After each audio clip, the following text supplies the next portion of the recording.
அன்பான ஊடக நண்பர்களுக்கு வணக்கம். மேடையில் இருக்கின்ற பாட்டாளி மக்கள் கட்சி நிர்வாகிகள், குறிப்பாக கட்சியின் பொதுச் செயலாளர் மரியாதைக்குரிய திரு வடிவேல் ராவணன் அவர்கள், கட்சியின் பொருளாளர் மரியாதைக்குரிய சகோதரி திலகபாமா அவர்கள், இந்த நிகழ்ச்சியை தொகுத்து வழங்கிக் கொண்டிருக்கின்ற சமூக நீதி பேரவையின் தலைவர் வழக்கறிஞர் பாலு அவர்கள், சட்டமன்ற உறுப்பினர்கள் வெங்கடேசன் அவர்கள், சதாசிவம் அவர்கள், சிவகுமார் அவர்கள், முன்னாள் சட்டமன்ற உறுப்பினர் வேலுச்சாமி அவர்கள், வைத்தி அவர்கள், தலைமை நிலை செயலாளர் செல்வகுமார் அவர்கள், பசுமை தாயகத்தின் செயலாளர் தம்பி அருள் அவர்கள் மற்றும் இங்கே வருகை தந்திருக்கின்ற அனைத்து நிலை நிர்வாகிகளுக்கும், மீண்டும் ஊடக நண்பர்கள் உங்கள் அனைவருக்கும் என்னுடைய பணிவான வணக்கங்கள். இன்று சென்னையில் பாட்டாளி மக்கள் கட்சி சார்பில் ஆட்சி செய்து கொண்டிருக்கின்ற திமுக அரசின் தோல்வியை ஆதாரபூர்வமாக ஒரு ஆவணமாக தயாரித்து இன்று அதை வெளியிட்டிருக்கின்றோம். இந்த ஆதாரம்தான் இந்த விடியல் எங்கே என்ற ஒரு ஆவணம். இந்த ஆவணத்தில் திமுகவுடைய தோல்விகள், அவர்கள் சொன்ன வாக்குறுதிகள் அத்தனையும் பொய் வாக்குறுதிகளை சொன்னார்கள் என்று ஆதாரத்துடன் இங்கே நாங்கள் நிரூபித்திருக்கின்றோம். இது வெறும் பொய் குற்றச்சாட்டு கிடையாது. இந்த குற்றச்சாட்டிலே அவர்கள் சொன்ன வார்த்தைகள்தான், அவர்கள் சொன்ன வாக்குறுதிகள்தான், அவர்கள் கடந்த சட்டமன்ற தேர்தலுக்கு முன்பு தேர்தல் வாக்குறுதிகள் அவர்கள் சொன்னது. இது போன்ற ஆவணங்களை பாட்டாளி மக்கள் கட்சி தமிழ்நாட்டின் வளர்ச்சி மற்றும் இந்தியா வளர்ச்சிக்காக இதுவரை 47 ஆவணங்களை வெளியிட்டிருக்கின்றோம். இது எங்களுக்கு மிகுந்த பெருமை. இந்தியாவிலே எங்களை போன்ற, தமிழ்நாட்டை விட்டுடுங்க, தமிழ்நாட்டில் அப்படின்னா என்னன்னு தெரியாது மற்ற கட்சிகளுக்கு. ஆனால் பாட்டாளி மக்கள் கட்சி இந்திய அளவிலே இவ்வளோ ஆவணங்களை குறுகிய காலத்தில் வெளியிட்ட எந்த இயக்கமோ எந்த கட்சியும் இருக்காது. ஆட்சி வருவதற்கு முன்பாக இவ்வளோ நாங்கள் செய்திருக்கின்றோம். அதில் 23 நிழல்நிலை அறிக்கைகள், 18 வேளாண் நிழல்நிலை அறிக்கைகள், ஒரு பொருளாதார ஆய்வறிக்கை, 14 மற்ற அறிக்கைகள் ஆவணங்கள் என்றால் கல்விக்காக, சுற்றுச்சூழலுக்காக, வேளாண் வளர்ச்சிக்காக, காலநிலை மாற்றத்திற்காக, நீர் மேலாண்மைக்காக, நாம் விரும்பும் சென்னை, இப்படி போன்ற பல ஆவணங்கள், மக்கள் முன்னேற்றம், தமிழ்நாடு முன்னேற்றம், ஏன் சமூக நீதிக்காக எத்தனையோ ஆவணங்கள் வெளியிட்டிருக்கின்றோம். இப்படி தொடர்ந்து வெளியிட்டு அதில் இந்த ஆவணம் விடியல் எங்கே, சரியான ஒரு தலைப்பு தான் இதில். ஏன்னா நாங்கள் வந்தால் தமிழ்நாட்டுக்கு விடியலை கொண்டு வருவோம் என்று சொன்ன திமுக இன்று இருண்ட தமிழகமாக இருக்கிறது. விடியல் எங்கேயுமே இல்லை. அதை நிரூபித்திருக்கின்றோம். மற்ற கட்சிகளெல்லாம் ஏதோ மேடைகளில் ஏதோ திமுக பொய் வாக்குறுதி என்று சொல்லி கொண்டிருக்கின்றார்கள். ஆனால் இது புத்தகம் வடிவில் ஒவ்வொரு பக்கமும் நீங்கள் படிங்க. நாங்கள் இதில் ஒரே ஒரு பொய்யை கூட இதில் நாங்கள் சொல்லலை. பொய்யை சொன்னது திமுகவுன்னு இந்த ஆவணம் மூலமா நாங்கள் நிரூபித்திருக்கின்றோம். இது தமிழ்நாடு மக்கள் அனைவரும் படிக்கணும், எல்லாத்துக்கும் போய் சேரணும். இதுக்கெல்லாம் வெப்சைட்டில் எல்லாத்தையும் நாங்கள் போய் பண்ண போகிறோம். நம்ம சம்பந்தமாக ஒரு பாட்டு கூட ரெடி பண்ணியிருக்கிறோம். அது இப்போ இல்லை, அடுத்தது. அதனால் இது எங்களுடைய நோக்கம் என்ன? ஒரு பொய்யை சொல்லி, அதாவது எவ்வளோ பெரிய வாய்ப்பு தமிழக மக்கள் திமுகவை கொடுத்திருக்கிறார்கள். இந்த வாய்ப்பு மட்டுமில்லை, கடந்த 3 தேர்தலில் திமுக வெற்றி பெற்றிருக்கிறது. 2019 மக்களவைத் தேர்தலில் புதுவை தமிழகம் உட்பட 40ற்கு 39 இடங்கள் மக்கள் கொடுத்தார்கள் அவர்களுக்கு. சட்டமன்ற தேர்தலில் அவர்களை ஆட்சிக்கு வர வைத்தார்கள் மக்கள், தமிழக மக்கள். அடுத்த மக்களவைத் தேர்தல் 2024 தேர்தலில் 40ற்கு 40. ஆக 3 தேர்தலில் திமுகவுக்கு மிகப்பெரிய வெற்றியை மக்கள் கொடுத்தார்கள். மாற்றாக திமுக மக்களுக்கு கொடுத்ததெல்லாம் ஏமாற்று தான். பொய், ஏமாற்று, பித்தலாட்டம், ஊழல், நிர்வாக சீர்கேடுகள், பொய் பொய் பொய், வாயை திறந்தாலே பொய்யை தவிர வேறு எதுவும் கிடையாது. அதை வெட்ட வெளிச்சம் போட்டு இங்கே நாங்கள் உங்களுக்கு வழங்கியிருக்கின்றோம். இந்த விடியல் எங்கேயும் இல்லை. இது உங்களுக்காக, ஊடக நண்பர்களுக்காக ஒரு சில செய்திகளை, இந்த ஆவணத்தில் உள்ள ஒரு சில செய்திகளை இந்த பவர் பாயிண்ட் மூலமாக நான் சொல்ல கடமைப்பட்டிருக்கின்றேன். அதாவது, திமுக தேர்தலுக்கு முன்பு அவர்கள் தேர்தல் அறிக்கையிலே, அவர்கள் எலெக்ஷன் மேனிஃபெஸ்டோவில் கொடுத்த வாக்குறுதிகள் 505 வாக்குறுதிகள். அதில் அவர்கள் முழுமையாக நிறைவேற்றப்பட்ட வாக்குறுதிகள் 66. அறகுறையாக நிறைவேற்றப்பட்ட வாக்குறுதிகள் 66. அதுவும் ஆக நிறைவேற்றப்படாத வாக்குறுதிகள் 373. இதில் தொடர்ந்து முதலமைச்சர் ஸ்டாலின் அவர்கள் நேற்று முன்தினம் திமுக 98 விழுக்காடு வாக்குறுதிகளை நாங்கள் நிறைவேற்றிவிட்டோம் என்று ஒரு பொய்யை மீண்டும் மீண்டும் கோயபிள்ஸ் பிரச்சாரம் போன்று சொல்லிக் கொண்டு இருக்கின்றார்கள். 98 விழுக்காடு, ஒரு நாளில் 90ன்னு சொல்றாரு, ஒரு நாளில் 100ன்னு சொல்லிட்டாரு. எப்படிதான் 100ன்னு சொல்றாரு? ஒரு முதலமைச்சர் பேச்சு அதெல்லாம். அமைச்சர்கள், சில அமைச்சர்கள் 110. இதெல்லாம் ஏதாவது தமிழ்நாட்டு மக்கள் என்ன அவ்வளோ ஏமாளிகளா? ஆக கிட்டத்தட்ட 439 வாக்குறுதிகளை நிறைவேற்றாத திமுக அரசு. 505இல் 439 வாக்குறுதிகளை நிறைவேற்றவில்லை. இதில் பர்சன்டேஜ்னு பார்த்தீங்கன்னா கிட்டத்தட்ட அவர்கள் நிறைவேற்றியது 12.94%. 12.94%. சரி, 13% வச்சுக்கங்களேன், 13 விழுக்காடு வச்சுக்கங்களேன். ஆக 87 விழுக்காடு வாக்குறுதிகள் திமுக நிறைவேற்றவில்லை. இது ஆதாரபூர்வமாக இதில் இருக்கிறது. இதற்கு நாங்கள் எங்கே வேணாலும் நான் வரேன் விவாதம் செய்வதற்கு. பொது மேடையில் முதலமைச்சர் வரட்டும், அவருக்கு நேரம் இல்லைன்னா யாராவது துணையே வரட்டும், இணை வரட்டும், வேறு அந்த அமைச்சர்கள் வரட்டும், அதிகாரிகள் வரட்டும், கட்சிக்காரங்க யாரோன்னா வாங்க, நான் வரேன். நான் நீங்கள் நிறைவேற்றாத வாக்குறுதிகளை பற்றி விவாதம் செய்வதற்கு நான் தயாராக இருக்கிறேன். எந்த மேடைக்குன்னா நான் வரேன். நான் ஆக வெறும் 13 விழுக்காடு வாக்குறுதிகளை நிறைவேற்றிய திமுக இன்னைக்கு மக்களை ஏமாற்றி, முதலமைச்சர் அவர்கள் 98 விழுக்காடு நாங்கள் நிறைவேற்றி விட்டோம், 97ன்னு ஒரு நாள் சொல்றாரு, 98ன்னு ஒரு நாள் சொல்றாரு, 90ன்னு ஒரு நாள் சொல்றாரு. ஏன்னா அவருக்கு தெரியாது, அது பொய். ஆக 87 விழுக்காடு வாக்குறுதிகளை நிறைவேற்றாத திமுக தோல்வி அடைந்து விட்டது. It is the failure of the DMK government. DMK fail ஆயிடுச்சு, தோல்வி அடைந்தது. இப்போ திமுக ஒரு தேர்வுன்னா அதில் பாஸ் மார்க் எவ்வளோ? 35 விழுக்காடு அல்லது 40 விழுக்காடு. ஆனால் திமுக பெற்றது 13 விழுக்காடு. அதனால் திமுக அரசு தோல்வி அடைந்து விட்டது, ஃபெயில் ஆயிடுச்சு. அதனால் இவர்களுக்கு ஆள்வதற்கு தகுதி அற்றவர்கள், நிர்வாகம் செய்வதற்கு தகுதி அற்றவர்கள், பொய் சொல்வதற்கு மட்டும்தான் தகுதியானவர்கள். திமுக என்றாலே பொய். இதில் நிரூபணம் செய்யப்பட்டிருக்கிறது.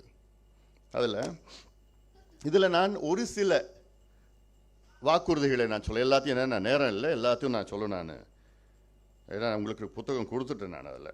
அதனால் இல்லை, இப்போ மாநில சுயாட்சி, தமிழ் வளர்ச்சி, இதில் பார்த்தீங்கன்னா மாநில சுயாட்சி, கல்வி வளர்ச்சி ஆகியவை சார்ந்த மொத்தம் 12 வாக்குறுதிகள் அளிக்கப்பட்டிருந்தனர். அவற்றில் 8 வாக்குறுதிகள் நிறைவேற்றப்படவில்லை. 12ல் 8 நிறைவேற்றப்படவில்லை. 3 வாக்குறுதிகள் அறகுறையாக நிறைவேற்றப்பட்டிருக்கிறது. அதாவது ஒரே ஒரு வாக்குறுதி மட்டும்தான் நிறைவேற்றப்பட்டிருக்கிறது, மாநில சுயாட்சி தமிழ் வளர்ச்சிக்காக. ஈழத்தமிழ் நலன் தொடர்பாக திமுக சார்பிலே 4 வாக்குறுதிகள், அது ஒன்று கூட நிறைவேற்றப்படவில்லை. ஒன்னே ஒன்று கூட.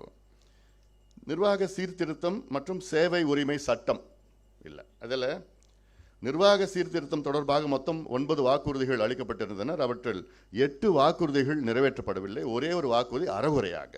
அதில் ஒரு உதாரணம் நான் சொல்கிறேன். லோக் ஆயுக்த அமைப்பு வலுப்படுத்தப்பட்டு அமைச்சர்கள் உள்ளிட்டோர் மீதான குற்றங்கள் விரைந்து விசாரிக்கப்பட்டு தண்டனை வழங்கப்படும் என்று வாக்குறுதி எண் 18. இந்த லோக் ஆயுக்தா 2019 கடந்த ஆட்சி காலத்தில் பண்ணாங்க. இவர்கள் வந்து அதில் 2.5 ஆண்டு அதில் லோக் ஆயுக்தாக்கு ஒரு தலைமை கிடையாது. நான் தொடர்ந்து வலியுறுத்தி அறிக்கை விட்டு அழுத்தம் கொடுத்த பிறகுதான் சமீபத்தில் 3 மாதத்திற்கு முன்பு தான் ஓய்வு பெற்ற நீதிபதி தலைமையில் ஒரு போட்டிருக்காங்க, மெம்பர்ஸ் போட்டிருக்காங்க. ஆனால் ஒரு துரும்ப கூட எடுத்து வைக்கல. இன்னொரு 5 மாதம் தான் இருக்குது ஆட்சி காலம். ஒரு குற்றச்சாட்டு கூட இல்லையா? ஒன்று கூட இல்லையா? அவங்க திமுகவுக்கும் லோக் ஆயுக்தாவுக்கும் சம்பந்தமே கிடையாது. கர்நாடகாவில் எவ்வளோ வலுவாக இருக்கிறது லோக் ஆயுக்தா. அங்கே கர்நாடகாவில் முதலமைச்சரே அழைக்கிறாங்க, லோக் ஆயுக்தா விசாரிக்கிறாங்க.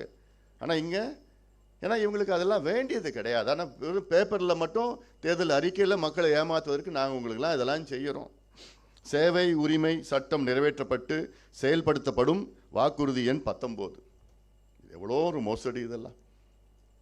சேவை பெறும் உரிமை சட்டம் என்று நாங்கள் கிட்டத்தட்ட 15 ஆண்டு காலமாக நாங்கள் எங்களுடைய கோரிக்கை இந்தியாவில் எவ்வளோ மாநிலங்களில் கொண்டு வரப்பட்டிருக்கிறது. அப்படி அந்த சட்டம் இருந்தால் இப்போ நீங்கள் அறிவிச்சிருக்கீங்களே, தேர்தலுக்கு 6 மாதத்திற்கு முன்பு திமுக அரசு உங்களுடன் ஸ்டாலின், எங்களுடன் ஸ்டாலின், அவர்களுடன் ஸ்டாலின், இவர்களுடன் ஸ்டாலின்லாம் தேவையில்லை. ஏன்னா அந்த ஒரு சட்டம் கொண்டு வந்தாலே போதும். நீங்கள் சிறப்பு முகாம் நடத்தணும்னு அவசியம் கிடையாது. மக்களுடைய பணத்தை ஏன் வீணாக்குறீங்க? அந்த சட்டம் கொண்டு வந்திருந்தீங்கன்னா நீங்கள் உங்களுக்கு ரேஷன் கார்டு வேணுமா, நீங்கள் விண்ணப்பம் ஆன்லைன், பதில் 15 நாளில் கொடுக்கணும். இதுதான், இது சிம்பிள் லா. ஏன் மற்ற மாநிலங்கள் இருக்கு, உங்களையால கொண்டு வர முடியல. எதுக்கு நீங்கள் சத்தியம் பண்ணுறீங்க? கொண்டு வருவோம் சத்தியம் எதுக்கு பண்ணீங்க? எதுக்கு பொய் சொல்கிறீங்க? ஏன் கொண்டு வர முடியல? அப்போ என்ன ஏன் நிர்வாகம் பண்ணுறீங்க? சாதாரண சட்டங்கள் இதில். ஊழல் குற்றச்சாட்டுகளை விசாரிக்க சிறப்பு நீதிமன்றங்கள் அமைக்கப்படும் வாக்குறுதி எண் 21. கொண்டு வருவாங்களா? கொண்டு வந்தாங்கன்னா இவங்க தான் முதல்ல இருப்பாங்க. அரசு நிர்வாகத்தில் சிக்கன நடவடிக்கைகள் மேற்கொள்ளப்படும், அமைச்சர்களின் தேவையற்ற செலவு பயணங்கள் தவிர்க்கப்படும் வாக்குறுதி எண் 24. அது நடக்குதா இங்க? ஏன் இப்போ முதலமைச்சர் இப்போ வெளிநாட்டுக்கு போக போறாரு. முதலமைச்சருடைய பயணம் இப்போ 5வது பயணம். முதல்ல துபாய் போயிட்டு வந்தார், அப்புறம் சிங்கப்பூர், ஜப்பான் போனார், அப்புறம் ஸ்பெயின் ஏதோ 14 நாள் போனார், அமெரிக்கா 17 நாள் போனார். இந்த 4 பயணமும் கிட்டத்தட்ட 18,000 கோடி வந்து புரிந்துணர்வு ஒப்பந்தம், மெமரண்டம் ஆஃப் அண்டர்ஸ்டாண்டிங். அதில் நான் கேட்கறது, மீண்டும் மீண்டும் கேட்கறது, 4 முறை போனீங்களே முதலமைச்சர், எவ்வளோ கோடி செலவு பண்ணீங்க? இதில் எவ்வளோ உங்களுக்கு அதில் பயன்பெற்றிருக்கு? தமிழ்நாட்டிற்கு 18,000 கோடி உங்களுடைய பயணத்தில். அதில் எவ்வளோ முதலீடு நடந்திருக்கிறது? எவ்வளோ அதில் எத்தனை பேருக்கு வேலை கிடைச்சிருக்கிறது? அது இந்த 2 கேள்வி தான் நான் கேட்டேன். நீங்கள் இங்கே வெள்ளை அறிக்கை கூட கொடுக்க வேண்டாம். நீங்கள் 2 கேள்விக்கு பதில் சொல்லுங்கள். 18,000 கோடியில் எவ்வளோ முதலீடு செய்யப்பட்டிருக்கிறது? இன்வெஸ்ட்மெண்ட் எவ்வளோ வந்திருக்கு? கையெழுத்தில் நான் கேட்கல. அதில் எத்தனை பேருக்கு வேலை வாய்ப்பு கிடைத்திருக்கிறது? அவங்களால சொல்ல முடியுமா? 0. இப்போ 5வது முறை போறார் முதலமைச்சர், வெளிநாட்டுக்கு போறாரு. எவ்வளோ ஒரு ஒரு ட்ராமா பண்ணுவாங்க, ஆக்ஷன் கேமரா டேக், அதான் நடக்கும். கையெழுத்து போடுவாங்க, அப்புறம் விளம்பரம் வரும், நீங்கள் செய்தி போடுவீங்க, மக்கள் ஏமாந்துட்டு இருப்பாங்க. உழவர்கள் நலன், தமிழ்நாட்டினுடைய முதுகெலும்பு உழவர்கள். தமிழ்நாட்டில் 63 விழுக்காடு மக்கள் உழவை சார்ந்தவர்கள், உழவு தொழிலை நம்பி இருக்கின்றவர்கள். 63 விழுக்காடு. ஆனால் அவங்க தமிழ்நாடு ஜிஎஸ்டிபிக்கு கான்ட்ரிபியூட் பண்ணுறது வெறும் 11% தான். 63% மக்கள் கான்ட்ரிபியூஷன் டு த ஜிஎஸ்டிபி வெறும் 11% தான். அதனால் இப்போ சர்வீஸ் செக்டர் தான் 57% இருக்குது. அப்புறம் மேனுஃபேக்சரிங் வந்து கிட்டத்தட்ட 27-30% கிட்ட இருக்குது அதில். ஸோ இதில் முக்கியத்துவம் கொடுக்கணும். பட் இதெல்லாம் எங்கே உங்களுக்கு புரிய போகுது. உழவர்கள் நலன் மற்றும் வேளாண் தொடர்பாக மொத்தம் 56 வாக்குறுதிகள். அவற்றில் 41 வாக்குறுதிகள் மட்டும்தான், 41 வாக்குறுதிகள் நிறைவேற்றப்படவில்லை. 56ல் 7 வாக்குறுதிகள் அறகுறையாக, 8 வாக்குறுதிகள் மட்டுமே நிறைவேற்றப்பட்டிருக்கிறது. நினச்சி பாருங்க, 56ல் வெறும் 8 வாக்குறுதிகள் நிறைவேற்றப்பட்டிருக்கிறது. அப்போ எவ்வளோ ஒரு பித்தலாட்டம், எவ்வளோ ஒரு பொய் சொல்லுகின்ற திமுக அரசு. அதில் ஒரு சில நான் சொல்கிறேன். ஊரக பகுதியில் உற்பத்தி செய்யப்படும் அனைத்து பொருட்களையும் விற்பனை செய்வதற்கான சந்தைகள் உருவாக்கப்படும். வாக்குறுதி 30 பண்ணாங்களா? இல்லை. கேரளாவில் செயல்படுத்துவதை போல் தமிழ்நாட்டில் அனைத்து வேளாண் விளை பொருட்களுக்கும் கொள்முதல் விலை நிர்ணயம் செய்யப்படும். வாக்குறுதி எண் 32 நடக்கலை. விவசாயிகளின் ஒப்புதல் இல்லாமல் விளைநிலங்களை வேறு பயன்பாட்டிற்கு மாற்றுவதை தடுக்க நடவடிக்கை எடுக்கப்படும். இதில் அந்த வாக்குறுதி மட்டும் நிறைவேற்றலை, அதுக்கு நேர் எதிராக செயல்பட்டு இருக்கிறாங்க. விவசாய பயன்பாட்டுக்கு இல்லாமல் அவங்க ஒப்புதல் அளிக்கலைன்னா, ஏன் இந்த திமுக அரசு தானே விவசாயிகளை குண்டர் சட்டத்தில் போட அரசு. இந்தியாவில் இல்லை, உலகத்தில் எந்த விவசாயியாவது குண்டர் சட்டத்தில் போடுவாங்களா? இந்த திமுக அரசு எதுக்கு போராடினாங்க? விவசாயிகள் எங்கள் நிலத்தை நாங்கள் கொடுக்க மாட்டோம், இந்த நிலத்தை நாங்கள் காலங்காலமாக இந்த நிலத்தை நாங்கள் பயன்படுத்தி உங்களுக்கு நாங்கள் உணவளித்து கொண்டிருக்கின்றோம், இந்த நிலம் வருங்கால சந்ததியினருக்கு உணவளிக்க வேண்டும், அந்த நோக்கத்திற்காக இதை நான் கொடுக்க மாட்டேன். எதுக்கு கேட்குறான்னா, சிப்காட் அமைங்க வேண்டான்னு சொல்லலை. முப்போகம் விளைகின்ற விவசாய நிலத்தை அழித்து சிப்காட் நான் அமைப்போம் என்று அது வளர்ச்சி கிடையாது. அதில் கிருஷ்ணகிரி மாவட்டம் ஜூனூரில் 360 ஏக்கரில் தோட்டக்கலை பல்கலைக்கழகம் தொடங்கப்படும். தொடங்கினாங்கண்ணா? இல்லை. வாக்குறுதி என்னாச்சு? ஸ்டாலின் அண்ணாச்சி. தென் தமிழ்நாட்டில் மதுரையில் வேளாண் பல்கலைக்கழகம் அமைக்கப்படும். வாக்குறுதி எண் 54 அமைச்சாங்களா? இல்லை.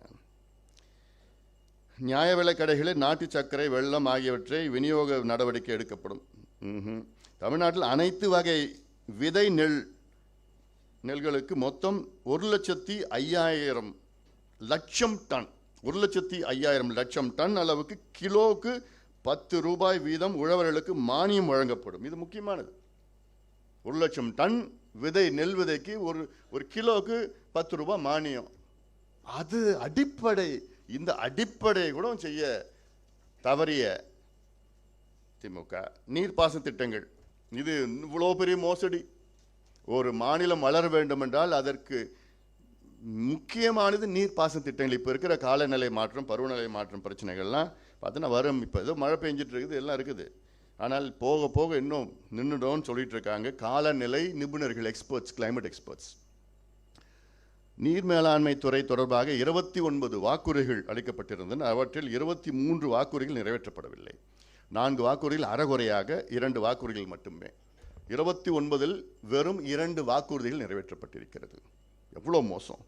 நீர்நிலைகள் மேம்படுவதற்கான நீர் மேலாண்மை திட்டம் முதல் கட்டமாக 10,000 கோடி நிதி உதவியுடன் செயல்படுத்தப்படும். வாக்குறுதி 89 ஒன்றும் பண்ணல. சென்னை மாநகரின் கூவம், அடையாறு, கொசஸ்தலை ஆறு மற்றும் ஏரிகளின் பாதுகாப்பிற்காக 5,000 கோடி மதிப்பீட்டு சிறப்பு திட்டம் செயல்படுத்தப்படும். ஒன்றும் நடக்கல. இதில் வாக்குறுதி எண் 109. சேலம் மேச்சேரி நீரேற்று திட்டம் நிறைவேற்றப்படும். வாக்குறுதி எண் 106.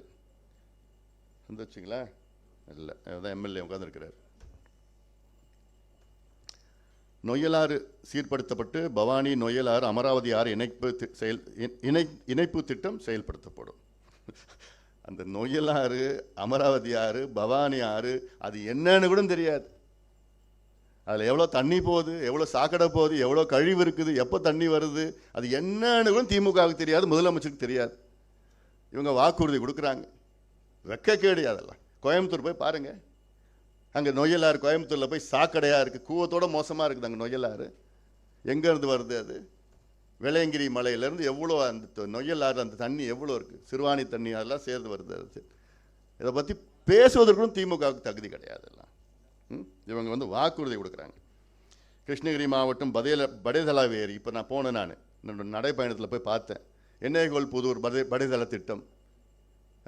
அங்கே என்ன ஒன்றுமே நடக்கல. அங்கே இது கடந்த ஆட்சி நீங்க இப்ப செய்யணும்னு கடந்த ஆட்சி காலத்தில் 253 கோடி ரூபாய் ஒதுக்கீடு செஞ்சிருக்கிறாங்க. அதை செயல்பட்டா போதும். அது பண்ண முடியல, துப்பு இல்லை உங்களுக்கு. கொளத்தூர் தோணிமடு திட்டம் 2 வருது உங்க தொகுதியில். ஒரு 6 மாசம் வெயிட் பண்ணுங்க. அதான் நான் எத்தனையோ முறை பார்த்தேன், எம்பி நான் தான் இருந்தேன். மீனவர்கள் நலன், மீனவர்களின் பாதுகாப்பு தொடர்பாக 25 வாக்குறுதிகள் அளிக்கப்பட்டிருக்கு. அதில் 20 வாக்குறுதிகள் நிறைவேற்றப்படவில்லை, 5 வாக்குறுதிகள் அறகுறையாக. ஆக 25 வாக்குறுதிகள் மீனவர்களுக்கு ஒன்று கூட நிறைவேற்றவில்லை, முழுமையாக நிறைவேற்றவில்லை, ஒன்று கூட. அப்ப என்ன யார் பண்றீங்க? மீனவர்கள் நலனை காக்க கச்சத்தீவு விட்டுருங்க. இவங்க கச்சத்தீவு தேர்தல் நேரத்தில் பேசிட்டு இருப்பாங்க. மீனவர்கள் பழங்குடியினர் பட்டியலில் சேர்த்து அதற்கான சலுகைகள் பெற்றுத்தர திமுக அரசு நடவடிக்கை எடுக்கப்படும். வாக்குறுதி எண் 114 பண்ணாங்களா? மீனவர்கள் பழங்குடியினர் பட்டியலில் சேர்க்கணும், அது ஒரு முயற்சியாவது எடுத்தாங்களா? இது மத்திய அரசு மேலே சொல்லுவாங்க, ஆனால் அதை பற்றி ஏதாவது ஒரு பேசுனாங்களா? எங்கேயாவது ஒரு முயற்சி எடுத்தாங்களா? சட்டமன்றத்தில் ஏதாவது ஒரு தீர்மானம் ஏதாவது? மீனவர்களுக்கு 2 லட்சம் புதிய வீடுகள் கட்டித்தரப்படும். எத்தனை வீடு கட்டினாங்க? ஒன்றும் கிடையாது. சொல்லுங்க, திமுக கிட்ட கேட்குறேன், எனக்கு பதில் சொல்லுங்க. நீங்க மீன்வளத்துறை புதிய வேலை வாய்ப்புகள் உருவாக்க மீன்வள கல்லூரிகள், கடல்சார் கல்லூரி புதிதாக உருவாக்கப்படும். ஒன்றுத்தையும் காணும். அனைத்து மீனவ கிராமங்களுக்கு மீன் உலர்க்கும் தளம் அமைத்து தரப்படும். நெசவாளர்கள் நல, நெசவாளர்கள் கொடுத்தது கிட்டத்தட்ட 14 வாக்குறுதிகள், அதில் நிறைவேற்றப்பட்டவை 2. நெசவாளர்களுக்கென்று தனியாக கூட்டுறவு வங்கி அமைக்கப்படும். எவ்வளோ முக்கியமானது. நான் காஞ்சிபுரம் போயிட்டு வந்தேன், அங்கே கைத்தறி நெசவாளர்கள் ரொம்ப மோசமான ஒரு சூழல் இருக்காங்க. ஒரு 30,000 பேர் இருந்தாங்க ஒரு காலத்தில். இப்போ 2,000-3,000 பேர் தான் இருக்கிறாங்க. அது பெரிய கலை. அது ஒரு பட்டுப்புடவையை கையால் நெசவு செய்கிறது கைத்தறி. அது பட்டுப்புடவை இப்போ சைனாவில் பண்ணுறாங்க, மெஷினில் பண்ணுறாங்க, எல்லாம் இருக்குது. ஆனால் அது எவ்வளோ கஷ்டம்னு நான் நேரில் போய் பார்த்ததுக்கு அப்புறம் தான் எனக்கே தெரிஞ்சுது. அது வரைக்கும் எனக்கு அவ்வளோ தெரியல. கை 2 கை 2 கால் 12 மணி நேரம் பயன்படுத்தணும். எவ்வளோ நாள்? ஒரு பட்டுப்புடவைக்கு 15 நாள் அவங்க பண்ணணும். அதில் அவங்களுக்கு கிடைக்கிறது வெறும் 5,000 ரூபாய் தான் கிடைக்குது. அவங்களுக்கு என்ன கேட்டாங்க? எங்களுக்கு கூட்டுறவு வங்கி தனியாக நெசவாளர்களுக்கு. அதை பற்றி சிந்தனை கூட இல்லையே. ஜவுளித்துறையை மேம்படுத்துவதற்காக தனியாக ஜவுளி ஆணையம் அமைக்கப்படும். எவ்வளோ பொய், எவ்வளோ அண்ட பொய், ஆகாச பொய், பொய்யா சொல்லியிருக்கிறாங்க. அது ஏதாவது முயற்சி பண்ணாலும் பரவாயில்ல, அது முயற்சி கூட பண்ணலையே திமுகவில், முயற்சி கூட பண்ணலையே. நெசவாளர்களுக்கு கூட்டுறவு சங்கங்கள் மூலம் வழங்கப்படும் கடனுக்காக வட்டி 12% 8% குறைக்கப்படும். பண்ணாங்களா? இல்லையே. அவங்க என்ன கேட்டால் ஒரு 4% வட்டியை குறைக்கும். தொழிலாளர்கள் நலன், பாட்டாளி வர்க்கமாக தொழிலாளர்கள் நலனுக்காக பாதுகாக்கும் முறையில் மொத்தம் 8 வாக்குறுதிகள் அளிக்கப்பட்டன. அதில் 6 வாக்குறுதிகள் நிறைவேற்றப்படவில்லை, ஒரு வாக்குறுதி நிறைவேற்றப்பட்டிருக்கிறது, இன்னொன்று அறகுறையாக. அதாவது போக்குவரத்து தொழிலாளர்களுக்கு பழைய ஓய்வூதியம் திட்டம் செயல்படுத்துகிறோம். மாநகரங்கள் மற்றும் நகரங்களில் ஆட்டோ ஓட்டுநர்கள் சொந்த ஆட்டோ வாங்க 10,000 வரை மானியம் வழங்கப்படும். ஒன்றுமே இல்லை. மாணவர்கள் மற்றும் வேலைவாய்ப்பு நலன், இதுதான் வேலைவாய்ப்பு முக்கியமானது. மாணவர்கள் நலன் மற்றும் வேலைவாய்ப்பு தொடர்பாக 33 வாக்குறுதிகள், அவற்றில் நீட் ரத்து உள்ளிட்ட 21 வாக்குறுதிகள் நிறைவேற்றப்படவில்லை. தலா 6 வாக்குறுதிகள் அறகுறையாகவும் முழுமையாக நிறைவேற்றப்பட்டிருக்கிறது. அதாவது 33ல் 6 நிறைவேற்றப்பட்டிருக்கிறது. மாணவர்கள் கல்வி கடன் ரத்து செய்யப்படும். இது எவ்வளோ பெரிய ஒரு பொய் இது. இந்த பொய்யை சொல்லி எவ்வளோ மாணவர்களுடைய கல்வி கடன், நகை கடன், விவசாய கடன், இந்த 3 கடன் ரத்து ரத்து ரத்து ரத்துன்னு அந்த வார்த்தையை சொல்லியே ஏமாற்றி ஆட்சிக்கு வந்த திமுக மக்கள் உங்களை ரத்து பண்ண போகிறாங்க 6 மாதத்தில். நீட் தேர்வு ரத்து செய்யப்படும். இந்த வாக்குறுதி முதலமைச்சர், இப்போ இருக்கிற துணை முதலமைச்சர் தெருவா பேசினாங்க. நாங்கள் ஆட்சிக்கு வந்தவுடன் 1 வாரத்தில் நீட்டு ரத்து, 1 வாரத்தில் நீட்டு ரத்து. நான் கேட்குறேன், இன்னைக்கு நீங்கள் சொல்கிறீங்களே மத்திய அரசு ரத்து பண்ணணும், இன்னைக்கு சொல்கிறீங்க, அது இந்த வார்த்தை அன்னைக்கு சொல்ல வேண்டியது தானே?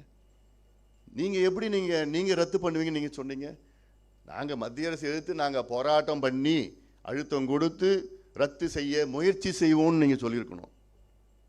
ஆனால் 1 வாரத்தில் ரத்து, 1 வாரத்தில் ரத்துன்னா என்ன? அப்போ யாரை ஏமாத்துறீங்க? இது பித்தலாட்டம். 420 இது, வேற எதுவும் கிடையாது. மருத்துவ மாணவர்கள் சேர்க்கையில் அகில இந்திய ஒதுக்கீடு ரத்து செய்யப்படும். எவ்வளோ பெரிய ஒரு பொய்! இவங்களால செய்ய முடியுமா? அகில இந்திய ஒதுக்கீடு இதெல்லாம். ஆனால் இதில் என்னன்னா, அகில இந்திய ஒதுக்கீடு அது என்னை பொறுத்த வரைக்கும் அது தேவையில்லை. தமிழ்நாட்டுக்கு எவ்வளோ, தமிழ்நாட்டு மக்கள், தமிழ்நாட்டு மாணவர்களுக்கு அது பயன்படணும். அது எங்களுடைய கொள்கை அது. ஆனால் அது சம்பந்தமாக ஏதாவது ஒரு முயற்சி எடுத்திருக்காங்களா? இல்லை. இந்த அகில இந்திய ஒதுக்கீடு என்பது சில மாநிலங்களில் வந்து மருத்துவக் கல்லூரி வரலை. அப்போது இப்போ எல்லா மாநிலங்களும் மருத்துவக் கல்லூரி இருக்குது. மத்திய அரசும் எல்லா மாநிலங்களும் மருத்துவக் கல்லூரி தொடங்கிட்டாங்க. அப்போது ஒவ்வொரு மாநிலமும் இவ்வளோ குறிப்பிட்ட எண்ணிக்கை, 50 விழுக்காடு எண்ணிக்கை, அதெல்லாம் வந்து 70 விழுக்காடு எல்லாம் கொடுக்கணும்னு அவசியமே கிடையாது. அது அட்லீஸ்ட் ஒரு முயற்சி பண்ணியிருக்காங்களா? ஒன்றும் கிடையாது. மருத்துவமனை செக்ரட்டரி, மருத்துவக் கல்லூரி இல்லாத மாவட்டங்களில் புதிய மருத்துவக் கல்லூரி தொடங்கப்படும். திமுக ஆட்சிக்கு வந்து இந்த 4.5 ஆண்டுகளில் ஒரே ஒரு மருத்துவக் கல்லூரி கூட தொடங்கவில்லை. இன்னைக்கு தமிழ்நாட்டில் 6 மாவட்டங்களில் மருத்துவக் கல்லூரி கிடையாது. இது வரைக்கும் 1977 எம்ஜிஆர் அவர்கள் ஆட்சிக்கு முதல் ஆட்சிக்கு வந்ததிலிருந்து அட்லீஸ்ட் ஒரு கல்லூரி, ஒவ்வொரு ஆட்சி காலத்தில் ஒரு கல்லூரி தொடங்கியிருக்கிறாங்க. ஒவ்வொரு ஆட்சியிலும் குறைஞ்சது. ஆனால் முதல் முறையாக ஒரே ஒரு மருத்துவக் கல்லூரி கூட தொடங்காத ஒரு ஆட்சி இப்போ நடக்கிறது. விடியா ஆட்சி, திமுக ஆட்சி. அதே போன்ற ஒரே ஒரு மாவட்டம், புதிதாக ஒரு மாவட்டத்தை உருவாக்காத விடியா ஆட்சி திமுக ஆட்சி. ஒரே ஒரு மாவட்டம் கூட உருவாக்கல புதுசா. முதல் தலைமுறை பட்டதாரிக்கு அரசு வேலை வாய்ப்பில் முன்னுரிமை. அரசு வேலை வாய்ப்பே இவங்க உருவாக்கல, அவர் முன்னுரிமை எங்க கொடுப்பாங்க? பகுதி நேர ஆசிரியர்களுக்கு பணி நிலைப்பு வழங்கப்படும். பாவம், ஆசிரியர்கள் மாட்டிட்டு இருக்கிறாங்க இவங்ககிட்ட. ஒட்டுமொத்த ஆசிரியர்களும் இவங்களுக்கு வாக்களிச்சாங்க. அரசு ஊழியர்களும் ஆசிரியர்களும் ஒட்டுமொத்தமாக 95 விழுக்காடு ஆசிரியர்களும் அரசு ஊழியர்களும் இவங்களுக்கு வாக்களித்து இவர் எப்படியே வரணும்னு பார்த்து இப்போ தினமும் போராட்டம் பண்ணிட்டு இருக்கிறாங்க. தினமும் கோரிக்கை அழுதுட்டு இருக்கிறாங்க ஆசிரியர்களும். பணி நிலைப்பு கிடையாது, இடைநிலை ஆசிரியர்கள், துணை அதில் பேராசிரியர்கள் யாரும் நியமனம் கிடையாது, காலி இடங்கள் இருக்கிறது. இதில் கிட்டத்தட்ட 10,500 இணை பேராசிரியர்கள், அதில் கிட்டத்தட்ட 9,000 இடங்கள் காலி இடங்கள் இருக்குது. ஆசிரியர்கள்லாம், அதாவது தமிழ்நாட்டில் 1,66,000 வகுப்பறைகள் இருக்கிறது, பள்ளிக்கூடம் வகுப்பறைகள். அதில் 1,00,000 வகுப்பறைகளுக்கு ஆசிரியர்கள் கிடையாது.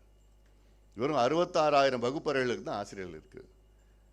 அதாவது 4,000 பள்ளிகளுக்கு, தமிழ்நாட்டில் 4,000 பள்ளிகளில் ஒரு ஆசிரியர்கள் இருக்கார். ஒரே ஒரு ஆசிரியர் 4,000 பள்ளிகள். அப்போது கல்வி நிலையை நினச்சி பாருங்கள். இப்போ நேற்று கூட ஒரு அறிக்கை வந்தது, நான் கூட வெளியிட்டேன் அந்த அறிக்கை. இந்தியாவில் கல்விக்கு எவ்வளோ ஒதுக்கீடு, பட்ஜெட்டில், கல்வி, சுகாதாரம், வேளாண்மையில் பட்ஜெட்டில் எவ்வளோ ஒதுக்கீடு செய்திருக்கிறார்கள் என்று மற்ற மாநிலங்கள் பட்டியலில் கம்பேர் பண்ணி போட்டு ஒன்று பண்ணியிருக்கிறாங்க. அதை பார்த்தா இவங்க சொல்கிறாங்கல்ல, நாங்கள் எந்த துறையில் முதல்ல, ரெண்டாவதில், சுகாதாரத்துறையில் தமிழ்நாட்டில், அதாவது இந்திய அளவிலே தமிழ்நாட்டில் சுகாதாரத்துறையில் 26வது இடத்தில் வருகிறது தமிழ்நாடு. இவ்வளோனா அவங்க பட்ஜெட்டில் எவ்வளோ மருத்துவத்துறைக்கு ஒதுக்கீடு செய்திருக்கின்றார்கள். எங்கே இந்திய அளவில் கம்பேர் பண்ணி பார்த்தா 26வது இடம் அந்த பட்டியலில் வருது. இருக்கிறது பார்த்தா 29 பெரிய மாநிலங்கள், அதில் 26வது இடம். கல்வியில் எவ்வளோன்னு பார்த்தா 20வது இடம். வேளாண்மையில் பார்த்தா 15வது இடம். அப்போ இந்த அரசு எங்கே விடிய போகுது, என்ன செய்ய போகுது, எது முக்கியம் உங்களுக்கு? அப்போ அறிவிப்பு, உங்களுடன் ஸ்டாலின், நலம் ஸ்டாலின், நலம் காக்கும் ஸ்டாலின், பேர் அவ்வளோதான். எப்போ தேர்தல் நேரத்தில் ஏன் இதெல்லாம் முதல்ல கொண்டு வர வேண்டியது தானே 4 ஆண்டுகளுக்கு முன்பு? அதனால் இது சும்மா ட்ராமா நடந்துகிட்டு இருக்குது. அதில் அரசு துறை காலியிடங்கள் நிரப்பப்படும். 3.5 லட்சம் இளைஞர்களுக்கு அரசு வேலை. இதுதான்ப்பா சொன்ன பெரிய ஒரு பொய். 3.5 லட்சம் இளைஞர்களுக்கு அரசு வேலை. 3.5 லட்சம். எவ்வளோ அரசு வேலை கொடுத்தாங்க தெரியுமா? இது வரைக்கும் 44,000 பேர். அதில் 15,000 பேர் தற்காலிகம், 29,000 நிரந்தர வேலை. ஒன்றுத்து கூட புதுசாக உருவாக்கலை. 3 லட்சம் உருவாக்குவோம் சொன்னார்கள், 3.5 லட்சம் காலி இடங்களை நிரப்புவோம் என்று சொன்னார்கள். தமிழ்நாட்டின் தொழில்துறை தொழில் வளர்ச்சி மேம்படுத்துவதற்காக 28 வாக்குறுதிகள், அதில் 23 நிறைவேற்றவில்லை.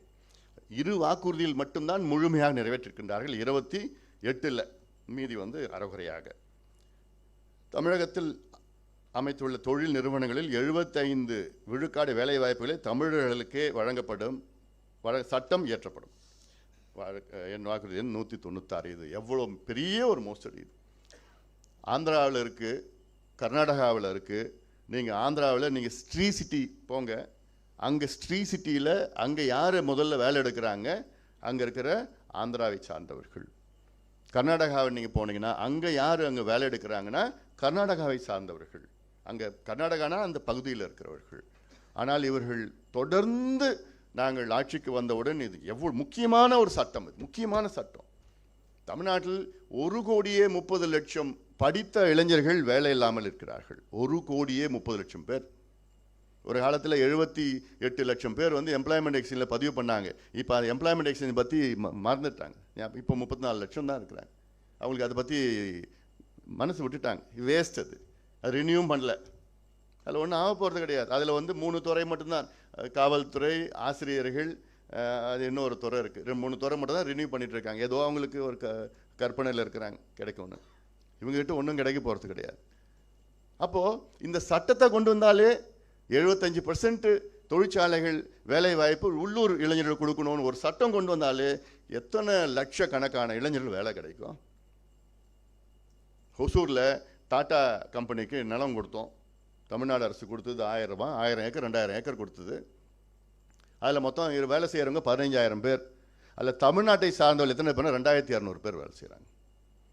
மீதி சத்தீஸ்கர், ஜார்க்கண்ட்லேருந்து கொண்டு வர்றாங்க.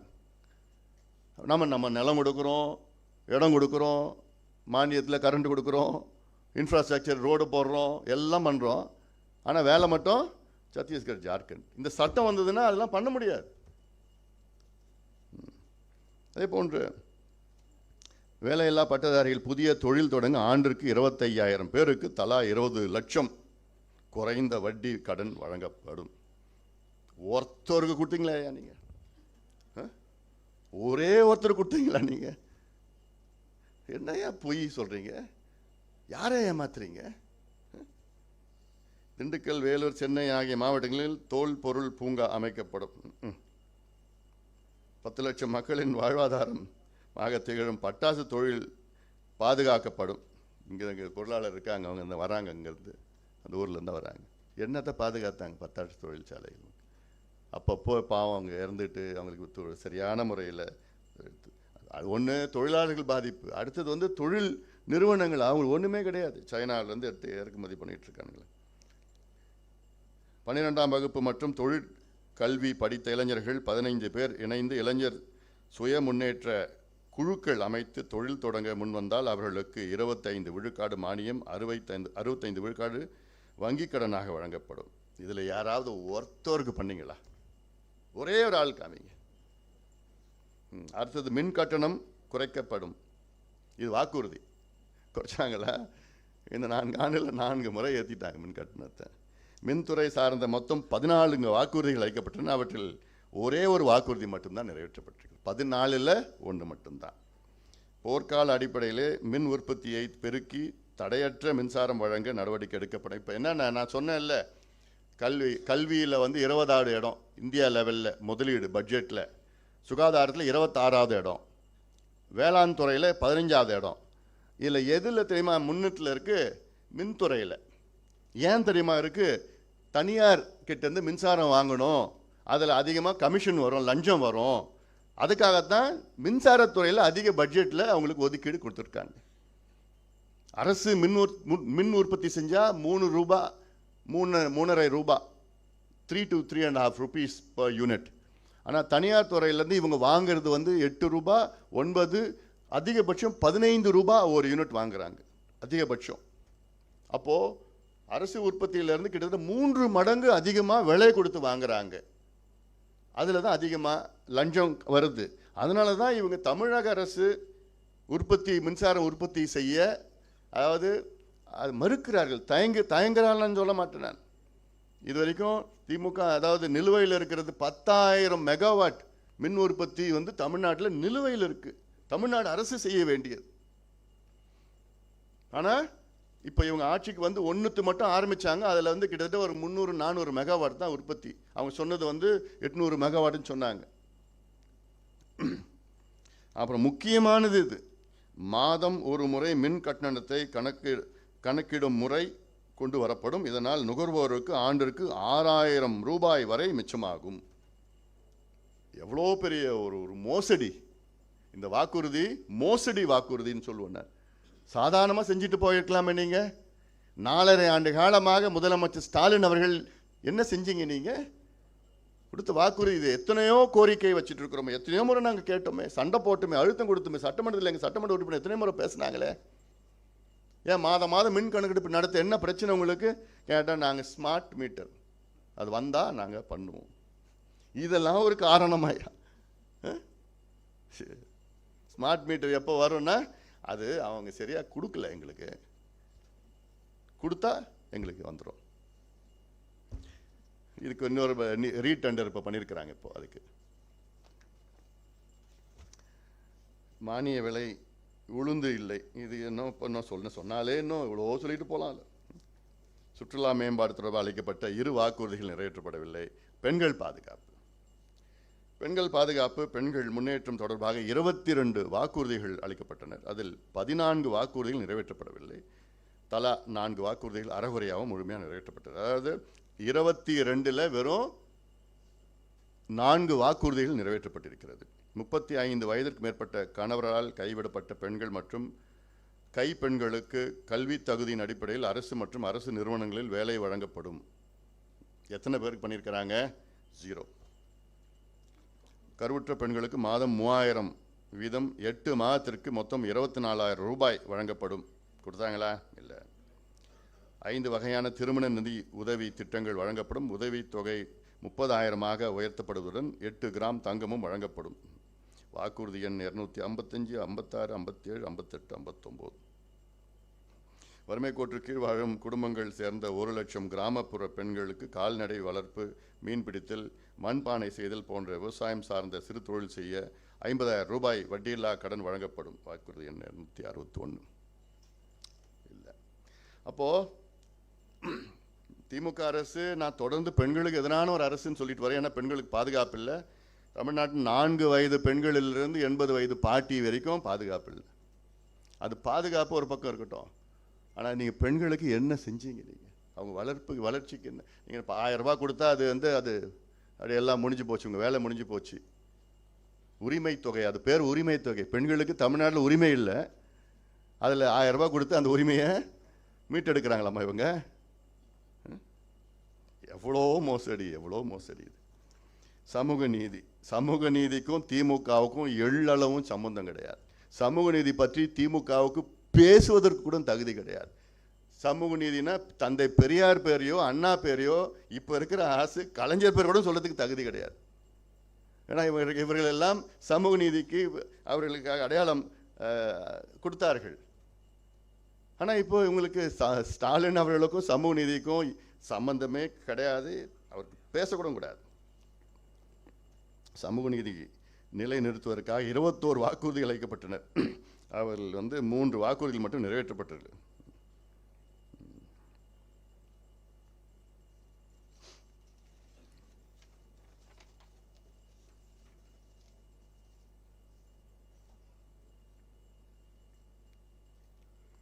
சிறுபான்மையர், மாற்றுத்திறனாளிகள், வணிகர்கள் நலன், இதில் வந்து கிட்டத்தட்ட 12 வாக்குறுதிகள், அதில் 4 வாக்குறுதிகள் நிறைவேற்றப்பட்டிருக்கின்றார்கள்.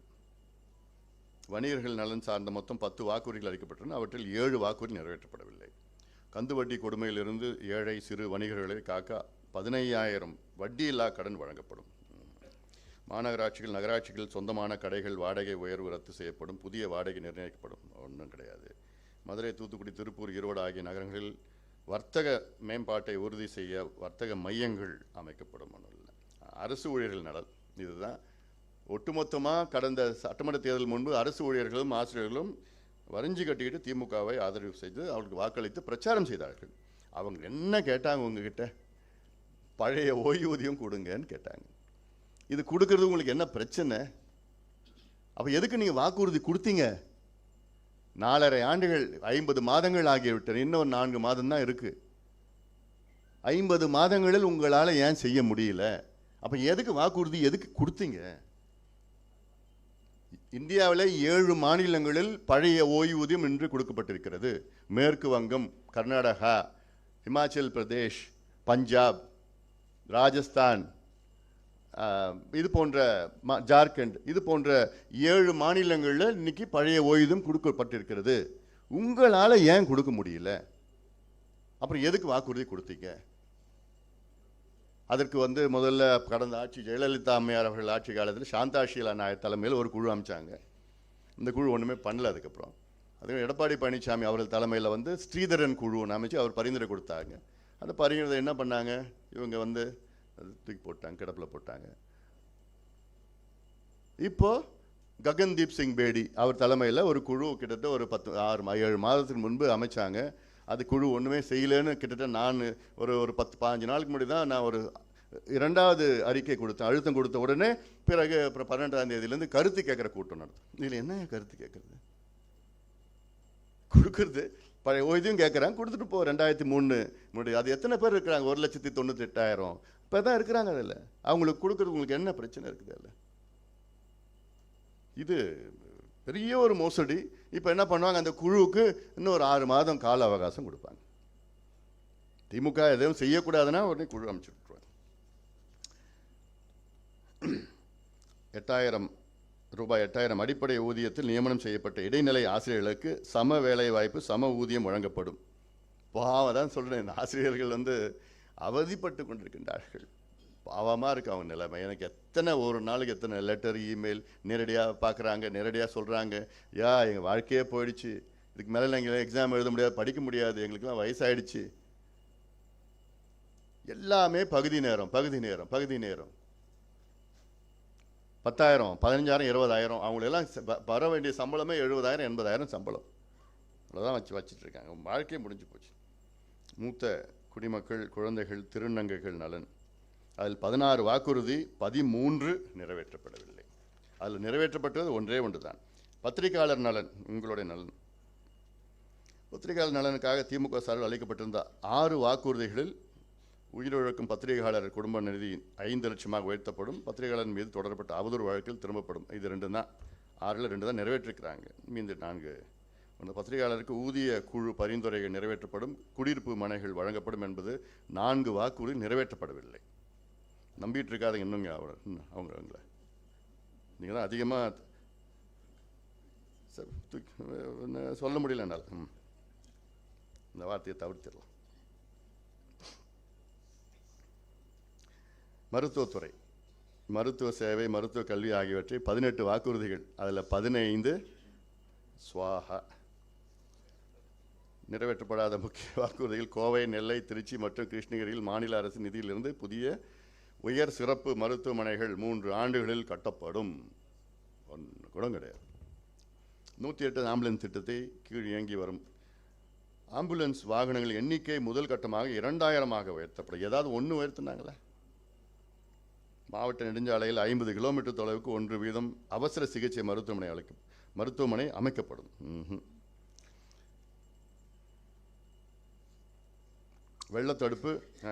வெள்ளத்தடுப்பு பணிகள், விளையாட்டு மேம்பாடு. சென்னை உட்பட தமிழகத்தின் பல பகுதியில் வெள்ளத்தடுப்பு பணிகள், விளையாட்டு, சுற்றுச்சூழல், வனம் ஆகிய துறைகள் சார்ந்த 13 வாக்குறுதிகள், அதில் 2 வாக்குறுதிகள் நிறைவேற்றப்பட்டிருக்கிறது. வெள்ளத்தடுப்பு, சென்னையில் இப்போ மழை வரப்போகுது. சென்னை மக்களே தயார் நிலையில் இருங்க. நல்லதாக ஒரு போட்டு வாங்கி வச்சுக்கோங்க. இதுதான் நான் சொல்ல வேண்டிய செய்தி சென்னை மக்கள். ஏன்னா இவங்களை திமுக நம்பினா இவங்களுடைய பொருள் சேதம், வீடு சேதம் எல்லாம். மொட்டை மாடியில் இதெல்லாத்தையும் தயார் பண்ணிக்கோங்க. மழை வந்துச்சுன்னா மொட்டை மாடியில் நீங்களும் உங்கள் பொருளும் பத்திரமா வச்சுக்கோங்க. உங்கள் காரை பத்திரமா ஃப்ளைஓவர் மேலே எங்கேயாவது உயரமான பகுதியில் உங்கள் வாகனங்கள், உங்களுடைய காரோ உங்களுடைய பைக்கோ இல்லை ஆட்டோ ஏதாவது வச்சுருக்கீங்கன்னா ஆட்டோ ஏதாவது பத்திரமா ஃப்ளைஓவருக்கு மேலே வச்சுக்கோங்க. மேடான பகுதியில் நீங்கள் போய் தங்கிக்குங்க. வேறு உங்கள் உயிரை பாதுகாத்து கொள்ளுங்கள் சென்னை மக்களே. சட்டப்பேரவை, அரசு நிர்வாகம், காவல்துறை. இதில் 20 வாக்குறுதிகள். அதில் ஒரே ஒரு வாக்குறுதி மட்டும்தான் நிறைவேற்றப்பட்டிருக்கு 20. மீதியில் ஒரு 6 வந்து அறகுறையாக இருக்கிறது. தமிழ்நாட்டில் சட்டப்பேரவை மேலவை மீண்டும் கொண்டு வருவோம் என்று சொன்னாங்க. மேலவை கொண்டு வந்தாங்களா? அது ஒரு ஏதாவது முயற்சி ஒன்றும் பண்ணாங்களா? ஒரு சொல்லலாம், ஒரு பொய் சொல்லலாம், அது உறுத்தாது அவங்களுக்குலாம். ஐயோ நாங்கள் பொய் சொல்லிட்டுமே, அட்லீஸ்ட் ஒன்று முயற்சி பண்ணோம் நாங்கள் நாளைக்கு சொல்லலான்னா, அதை பற்றி எந்த ஒரு உறுத்தலோ எந்த ஒரு உணர்வோ எதுவும் கிடையாது. தமிழ்நாட்டின் சட்டப்பேரவை நிகழ்ச்சிகள் அனைத்தும் நேரலை ஒளிபரப்பு செய்யப்படும். இன்னுப்பா நீ பேசுகிறப்ப தான் கட் பண்ணிவிடுவாங்க. நாங்கள் பேசுகிறப்போ அவங்க பேசுகிறப்போ எல்லாம் முழுசாக போடுவாங்க. எதிர்கட்சியில் யார் பேசுகிறாங்க உடனே டெஃபர்ட் லைவ் கட்டு. அப்புறம் சில பகுதியில் மட்டும் நாங்கள் பண்ணிட்டோம். அதான் அடுத்தது வருது அவசரப்படாத. ஆண்டுக்கு குறைந்தது 100 நாட்கள் சட்டப்பேரவை கூட்டம் நடைபெறுவது உறுதி செய்யப்படும். எவ்வளோ நாள் இந்த வருஷம்? 26 நாள். ஒரு 2 ஆண்டுகளுக்கு முன்னாடி 17 நாள், 15 நாள், 17 நாள். இவங்க வந்து நாங்கள் ஆட்சிக்கு வந்தவுடன் 100 நாள் சட்டப்பேரவை நடக்கும் என்று உறுதி செய்யப்படும். என்ன பொய்யோ. நிர்வாக வசதி மேம்படுத்தும் வகையில் புதிய மாவட்டங்கள் அமைக்கப்படும். ஒன்று கூட அமைக்கல, ஒரே ஒரு மாவட்டம் கூட அமைக்கல.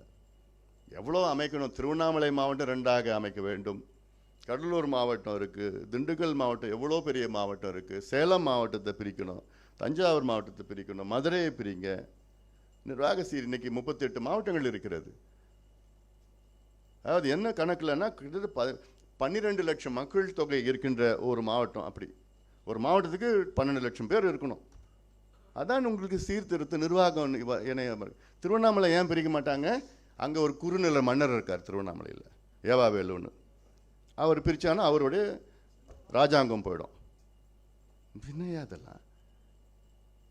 திருவண்ணாமலை மாவட்டத்தில் கிட்டத்தட்ட தமிழ்நாட்டில் 2வது பெரிய மாவட்டம் பரப்பளவில். முதல் பெரிய மாவட்டம் திண்டுக்கல் மாவட்டம், 8 சட்டமன்ற தொகுதிகள் இருக்கிறது. இந்த கடைசியிலேருந்து தூசியிலேருந்து நீங்கள் செங்கம் அந்த கடைசியில் வரைக்கும் போனோன்னா கிட்டத்தட்ட 210 கிலோமீட்டர் போகணும். அப்போ பிரிக்கிறதுக்கு உங்களுக்கு என்ன பிரச்சனை? உங்களுக்கு சேலத்தில் 11 சட்டமன்ற தொகுதி இருக்குது. சேலத்தில் இருக்குது. இங்கே இந்த ஆத்தூர் தலைவாசல் இங்கேருந்து அந்த கடைசியில் அந்த பக்கம் அந்த எல்லையில் என்ன இது இருக்குது, இது தோணிமடு அங்கே இருக்குது. கொளத்தூர் அந்த பக்கத்தில் இருக்குது. இந்த பக்கத்தில் சங்ககிரி பக்கத்தில். ஏன் மதுரையில் எடுத்துங்க எவ்வளோ இருக்குது. இதெல்லாம் பிரிக்கணும். மாதத்தில் வாக்குறுதி கொடுத்துருக்குறாங்களே, நாங்கள் பிரிப்போம். ஒன்று கூட பிரிக்கலைன்னா எதுக்கு நீங்கள் வாக்குறுதி கொடுக்குறீங்க?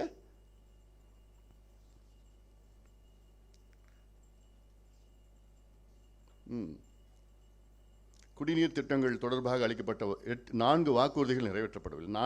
4மே நிறைவேற்றப்படவில்லை.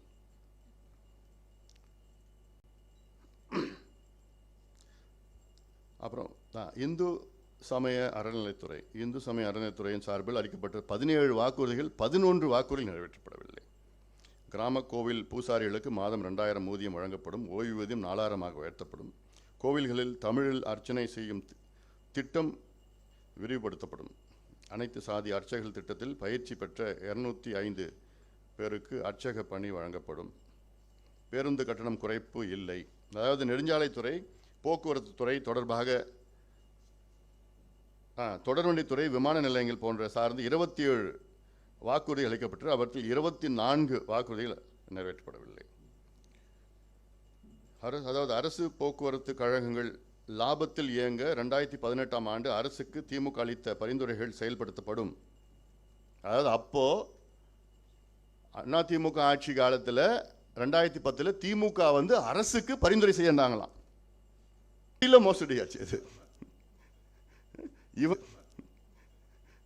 இவங்க அவங்களுக்கு ரெக்கமெண்ட் பண்ணாங்களாம். இவங்க ஆட்சி வந்து அந்த ரெக்கமெண்டேஷன் இவங்க நிறைவேற்றுவாங்கன்னு சொல்லி ஒரு பொய். அதை கூட பண்ண முடியல அவங்களால.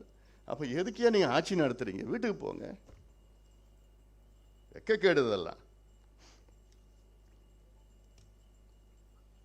சென்னை கன்னியாகுமரியிலான கிழக்கு கடற்கரை சாலை விரிவாக்கும் பணிகள் விரைந்து முடிக்க முயற்சி மேற்கொள்ளப்படும். அட்லீஸ்ட் இந்த இடத்துல முயற்சின்னு சொல்லியிருக்கிறாங்களே,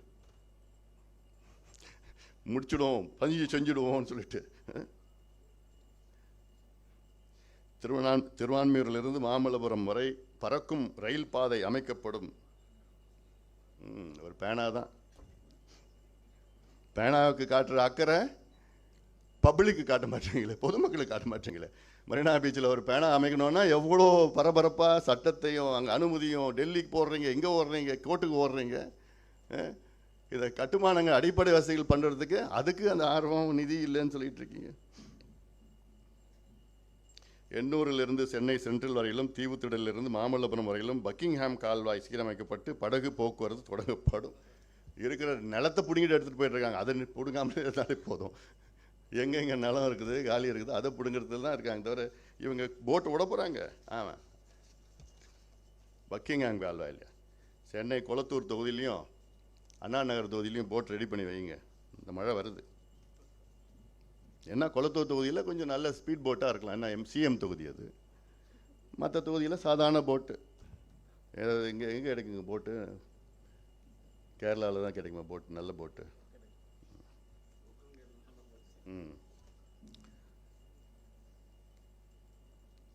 வேலூர், கரூர், ஓசூர், ராமநாதபுரம் ஆகிய இடங்களில் புதிய விமான நிலையங்கள் அமைக்க நடவடிக்கை எடுக்கப்படும்.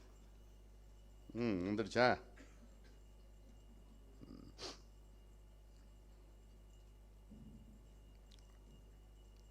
பிற துறைகள் சார்ந்த மொத்தம் 57 வாக்குறுதிகள். அவற்றில் 37 வாக்குறுதி நிறைவேற்றப்படவில்லை. 11 வாக்குறுதிகள், அதாவது 57ல் 11 வாக்குறுதிகள் முழுமையாக நிறைவேற்றப்பட்டன. அதில் கொஞ்சம் ஒரு எக்ஸாம்பிள், தமிழ்நாட்டில் 100% வகுப்பு வாரி பிரதிநிதித்துவத்தை அறிமுகப்படுத்தி முதலமைச்சர் பி. சுப்பராயனுக்கு, முன்னாள் முதலமைச்சர் பி. சுப்பராயனுக்கு நாமக்கல் மாவட்டத்தில் மணிமண்டபம் அமைக்கப்படும். அது ஒன்றும் இல்லை. முக்கியமான கட்டுமான பொருட்களை சிமெண்ட், கம்பி, செங்கல், மணல், மரம் போன்ற பொருட்களை அத்தியாவசிய விலை பொருள்களின் பட்டியலில் கொண்டு வந்து விலை குறைக்கப்படும். பல்கலைக்கழகங்கள் இல்லாத முக்கிய மாவட்டங்கள், தலைநகரங்கள், காஞ்சிபுரம், ஈரோடு போன்ற முக்கிய இடங்களில் புதிய பல்கலைக்கழகங்கள் அமைக்கப்படும். சமையல் எரிவாயு உருளைகளுக்கு ஒரு மாதத்திற்கு ஒரு உருளை என்ற அளவில் 100 ரூபாய் வீதம் மானியம் வழங்கப்படும். சிலிண்டருக்கு 100 ரூபாய் ஒரு மாதத்திற்கு, ஒரு சிலிண்டருக்கு 100 ரூபாய் மானியம். ஸ்வாக.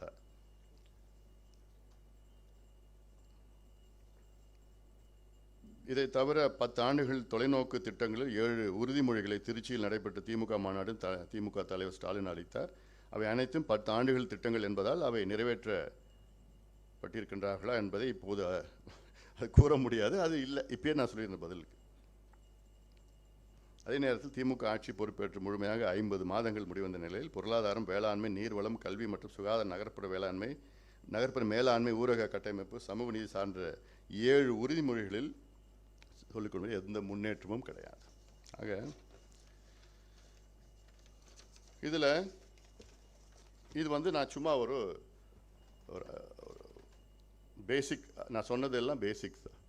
இந்த ஆவணத்தில் நான் வைத்த குற்றச்சாட்டுக்கள்.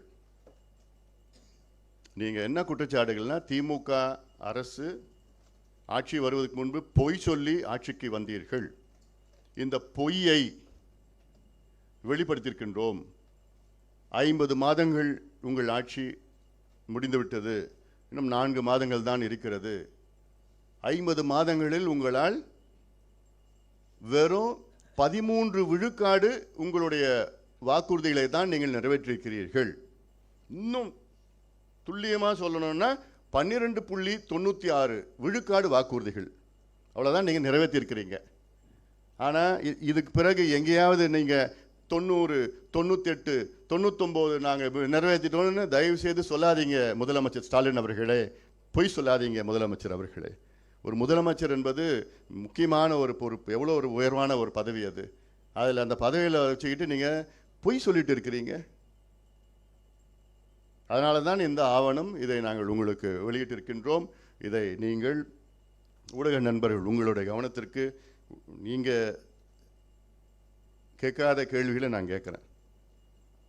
இது தயவுசெய்து உங்களுக்கு அது உங்களுடைய இதுக்கு நீங்கள் சொல்லி பண்ணுங்க, இன்னும் வெளியில் கொண்டு வாங்க, மக்களுக்கு தெரியணும் எவ்வளோ மோசடி அரசு இங்கே நடைபெற்று கொண்டிருக்கு. நான் இது அரசியல் காரணத்துக்காக நான் சொல்லலை, இது தமிழக மக்களுடைய முன்னேற்றத்துக்கு, தமிழக மக்களுடைய முன்னேற்றம் சுலபமாக செய்யலாம். இப்போ ஒரே ஒரு சேவை பெரும் உரிமை சட்டம்னு இருக்குது, அந்த ஒரு சட்டத்தை கொண்டு வந்தால் எவ்வளோ பேருக்கு பயனுள்ளதாக இருக்கும். இதே போன்ற 75 விழுக்காடு உள்ளூர் இளைஞர்களுக்கு தனியார் தொழிற்சாலைகள் வேலைவாய்ப்பு அந்த சட்டம், இப்படி பண்ண சட்டங்கள் எல்லாம் இன்றைக்கி வந்திருந்ததுன்னா எவ்வளோ போன்ற சமூக நீதி சாதிவாரி கணக்கெடுப்பு நடத்தலான்னு எவ்வளோ கோரிக்கை வந்திருக்கிறது, எவ்வளோ மக்களுடைய கோரிக்கை இருக்கிறது. இது என்ன காரணமும் சொல்லிட்டோம்.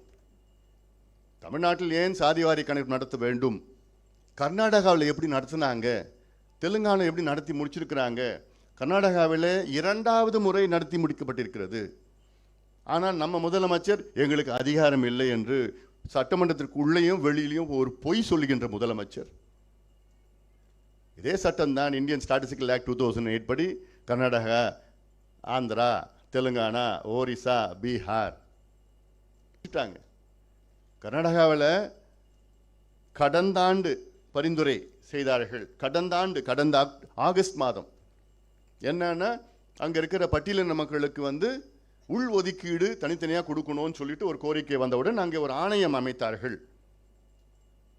நாகமோகன்தாஸ், நீதியரசர் நாகமோகன்தாஸ் அவர்கள் தலைமையில் ஓய்வு பெற்றவர். அவர் என்ன பண்ணிட்டாரு, 36 நாளில் ஒரு பரிந்துரை கொடுக்குறார். 36 நாளில் அந்த பரிந்துரையை ஏற்றுக்கிட்டு ஒரு வாரத்தில் அமைச்சரவை கூட்டம் நடத்தி அந்த பரிந்துரையை நிறைவேற்றி அதன் பிறகு 2 மாதத்தில் சாதிவாரி கணக்கெடுப்பு கர்நாடகாவில் நடத்தி இப்பொழுது அங்கே பட்டியலின மக்களுக்கு உள் ஒதுக்கீடு வழங்கி கொண்டிருக்கின்றார்கள். இதுதான் உண்மையான சமூக நீதி, இதுதானே வேணும். தமிழ்நாட்டிலையும் கூட பட்டியலின வகுப்புக்கு கிட்டத்தட்ட 78 உட்பிரிவுகள் இருக்கிறது. 3 பெரிய பிரிவுகள், ஆதி திராவிடர்கள், அருந்ததியர்கள், தேவேந்திர வேளாளர்கள், 3 பெரிய பிரிவு. அதில் 78 உட்பிரிவுகள் இருக்கிறது. இந்த 78 உட்பிரிவுகள் எனக்கு வந்த செய்தி, வெறும் 8 உட்பிரிவுகள் 18% 15% எடுத்துட்டு இருக்காங்க. இப்போ 3% அருந்ததியருக்கு தனியாக இருக்கு, சட்டம் இருக்கு, அதனால தான் அவங்க தப்பிச்சாங்க. அதே போன்று இன்னும் கூடுதலாக 6, 7, 8 உட்பிரிவுகள் கொண்டு வாங்க. பட்டியலின மக்கள் அங்கே உட்பிரிவுகளில் நீங்கள் இப்போ 3 விழுக்காடு அருந்ததியர் கொண்டு வந்திருக்கீங்க, அதே போன்று 3, 4, 5 பிரிச்சுங்க. உள்ள எல்லாரும் கிடைக்காதவங்களுக்கு கிடைக்கணும். இதுதான் உண்மையான சமூக நீதி. சும்மா சமூக நீதி, நான் தந்தை பெரியாருடைய கொள்ளு பேரன், அண்ணாவுடைய பேரன், கலைஞருடைய பையன்லாம் சொல்லிட்டு இருந்தா வேஸ்ட். அதெல்லாம் நீங்க நடத்தணும்னா உண்மையால நீங்க சமூக நீதி கொண்டு வரணும்னா யாருக்கு இல்லாதவர்களுக்கு கொடுப்பது தான் சமூக நீதி. இல்லாதவர்கள் எப்படி நீங்க தெரிஞ்சுப்பீங்க? உங்க கூட்டணி கட்சி சித்தராமையிட்ட போய் பாடம் கத்துக்குங்க. சமூக நீதினா என்னன்னு போய் பாடம் அவர் எடுப்பார் உங்களுக்கு. ஏன்னா நீங்களாம் தகுதியற்றவர்கள், சமூக நீதி பேசுவதற்கு தகுதியற்றவர்கள். அதிகாரம், சட்டம், நிதி எல்லாம் இருந்தும் நீங்க எடுக்க மாட்டீங்க. எனக்கு அதிகாரம் இல்லை, என்னால் முடியாதுன்னு சொல்பவர்கள் எப்படி என்னன்னு சொல்லலாம்? இவங்கெல்லாம் சமூக நீதி விரோதிகள், சமூக நீதி துரோகிகள். திமுக எவ்வளோ ஒரு மாநிலம் முன்னேறணும்னா படிப்பு, வேலை வாய்ப்பு இதெல்லாம் கிடைக்கும். எம்பிசியில் 115 சமுதாயம் இருக்கு. இந்த 115 சமுதாயத்தில் யார் அதிகமாக எடுத்துக்கிற, யாருக்கு கிடைக்கலன்னு எப்படி தெரியும்? கணக்கெடுப்பு 3 மாதம் 2 மாதத்தில் நடத்திட்டு போயிடலாம். மற்ற மாநிலங்கள் நடத்தி முடிச்சிட்டு இருக்காங்களே, உங்களால் ஏன் முடியல? எதுக்கு பயப்படுறீங்க ஸ்டாலின் அவர்களே? என்ன பயம் உங்களுக்கு? ஏன் இல்லைன்னு சொல்றீங்க? ஏன் முடியாதுன்னு சொல்றீங்க? இது ஏதோ ஒரு ஜாதி பிரச்சனை கிடையாது, தமிழ்நாட்டின் வளர்ச்சி பிரச்சனை. இது இடஒதுக்கீடு பிரச்சனை மட்டும் கிடையாது, இது கல்வி வேலை வாய்ப்பு மட்டும் கிடையாது. ஒரு உதாரணம், சலவை தொழிலாளர்கள் எவ்வளோ பேர் இருக்கிறாங்கன்னு தெரிஞ்சு அவங்க எவ்வளோ நிலையில் இருக்கிறாங்க, எவ்வளோ வீடு இருக்கா, குடிசையில் இருக்கா, வீடு எவ்வளோ பெருசு இருக்குது, எத்தனை ஸ்கொயர் ஃபீட்டு, அந்த வீட்டில் கரண்ட் இருக்குதா, பாத்ரூம் இருக்குதா, வீட்டில் எவ்வளோ பேர் வாழறாங்க, எவ்வளோ வாழறவங்க எத்தனை பேர் படிச்சிருக்கிறாங்க, அரசு வேலை, தனியார் வேலை, முதல் பட்டதாரிகள், அவங்க பைக் வச்சுருக்காங்களா, சைக்கிள் வச்சுருக்காங்களா, எல்லாம் தெரிஞ்சுக்கிட்டு அதில் அவங்களுக்கு வேலை வாய்ப்பு உருவாக்குறது, இல்லை வேலை படிக்கிறதுக்கு கடன் கொடுக்குறது, தொழில் செய்கிறதுக்கு கடன் கொடுங்க, படிக்க வையுங்க, வீடு கட்டி கொடுங்க. இதுதான் உண்மையான சமூக நீதி. இதை விட்டுட்டு ஊராக போயிட்டு ஆக்ஷன் கேமரா 2 மணி நேரம் கால் ஷீட் கொடுத்துட்டு நாங்கள் உங்களுடன் ஸ்டாலின், எங்களுடன் ஸ்டாலின், நலம் காக்கும் ஸ்டாலின், வளம் காக்கும் ஸ்டாலின்லாம் போகிறது என்ன அர்த்தம்? அது இது யார் வேணதெல்லாம் இருக்கிற எவ்வளோ முக்கியமான ஒரு பிரச்சனை இருக்குது. பக்கத்தில் எல்லா மாநிலம் எடுக்கிறாங்க. ஆனால் எங்ககிட்ட சட்டம் இல்லை, அதிகாரம் இல்லை. அதனால் இதெல்லாம் இன்னைக்கு அது எவ்வளோ செய்திகள் இருக்குது. அதனால் அதெல்லாம் சந்திக்கலாம் உங்களை. இன்னைக்கு இது கொஞ்சம் ஊடக நண்பர்கள், அன்பான ஊடக நண்பர்கள், உங்கள் மனசில் பல இதெல்லாம் இருக்கும். நான் கூட்டணி சம்மந்தமாலாம் உங்கள் கூட தான் நான் கூட்டணி எப்பவுமே சொல்லிட்டேன். நான் ஊடகம் கூட தான், உங்கள் கூட தான், நீங்கள் கூட்டணி நண்பர்கள், உங்கள் கூட தான் கூட்டணி. அதனால் இது சம்மந்தமாக இதை கொஞ்சம் வெளிப்படுத்துங்கள். இது ஏதோ ஒரு எங்களுக்காகவோ அரசியலுக்காகவோ அதெல்லாம் கிடையாது. தமிழ்நாடு மக்களுக்காக இந்த செய்தியை இந்த வெளியில் கொண்டு வந்து இன்னும் இதனால் அரசுக்கு அழுத்தம் கொடுங்கள். அழுத்தம் கொடுத்துட்டு அட்லீஸ்ட் இருக்கிற இன்னொரு 4 மாதத்தில் ஏதாவது ஒன்று நிதி அறிவிப்பு ஏதாவது ஒன்று செஞ்சுட்டு போகலாம். அந்த நோக்கம்தான் எங்களுக்கு. அதனால் ஏன்னா இப்போ நான் இது ஒரு ஆண்டுக்கு முன்பு கொண்டு வந்தால் அதில் நாங்கள் இன்னும் இருக்குது, எங்களுக்கு காலம் இருக்குதுன்னு சொல்லிட்டு இருப்பாங்க. ஏன்னா இப்போ இருக்கிற ஒரு 4 மாதம் இருக்குது. அல்லது அறிவிப்பு ஏதோ இது போன்ற இப்போ தினம் அறிவிக்கிறாரு ஸ்டாலின் அவர்கள், அதே போன்று ஏதாவது அறிவிப்பு கூட இதில் வரதுக்கு வாய்ப்பு இருக்குது. அதனால் இதை கொஞ்சம் உங்களுக்கு சொல்ல நான் கடமைப்பேன். இங்கிலீஷ்லையா?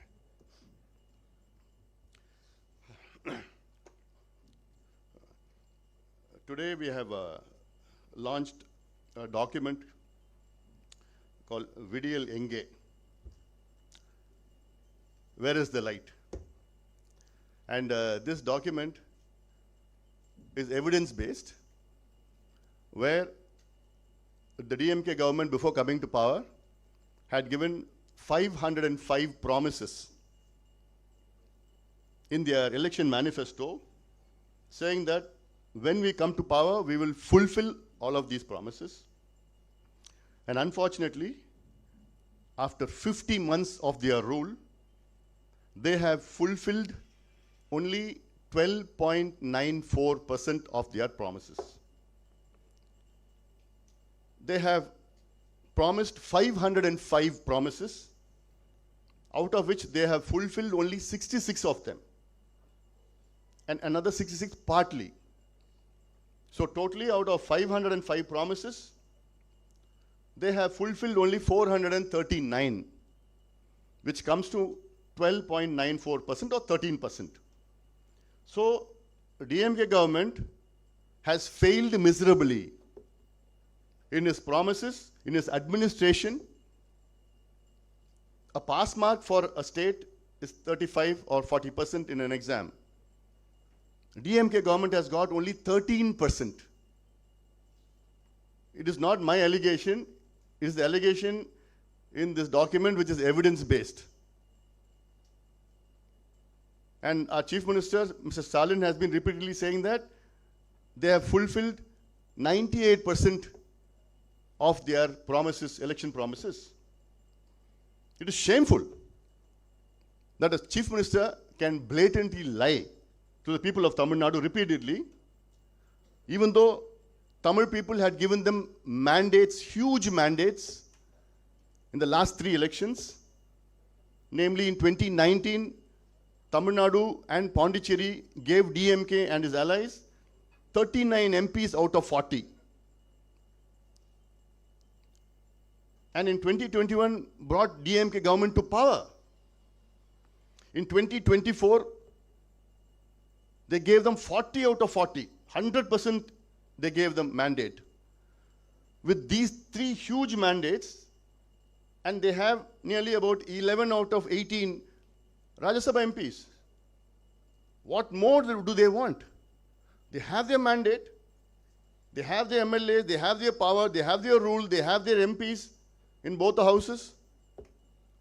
And after having all these, they failed miserably with only 13% of their promises. Atrocious. I strongly condemned the DMK government for lying to the people blatantly and again lying, saying that we have fulfilled all these. I dare the Chief Minister or any ministers or anybody from DMK to have a debate with me in an open stage. I will be there. We will debate on what you have promised and what you have achieved. I dare any of from the DMK. And PMK has again and again launched, issued more than 47 documents for the welfare of Tamil Nadu in India, and this is the 47th. But this document is a different one, saying that this shows threadbare the lies of the DMK government, and I kindly request my friends on the media to share this, not for any politics, just for the development of Tamil Nadu. And that's the whole point, where they could have brought in so many acts, so many laws. For example, Right to Services Act, where so many states, they have that act. And if they bought that act, you don't need, the CM need not act today. When I say act, in inverted commas, acting, which it does every day, saying that Ungalodan Stalin, Engalodan Stalin, all these things, it need not be there. What is the need of some camps, having some camps, and people going to those camps and giving them their demands? If you have a Right to Services Act, online you can apply to this and you will get these services. There are some states have 54 services. Some states have 65 services in that act. And here we have a toothless government not doing anything and not knowing anything. So that is why this document, that it has not dawned yet in Tamil Nadu, and I'd like to share this document with friends from the media. Thank you.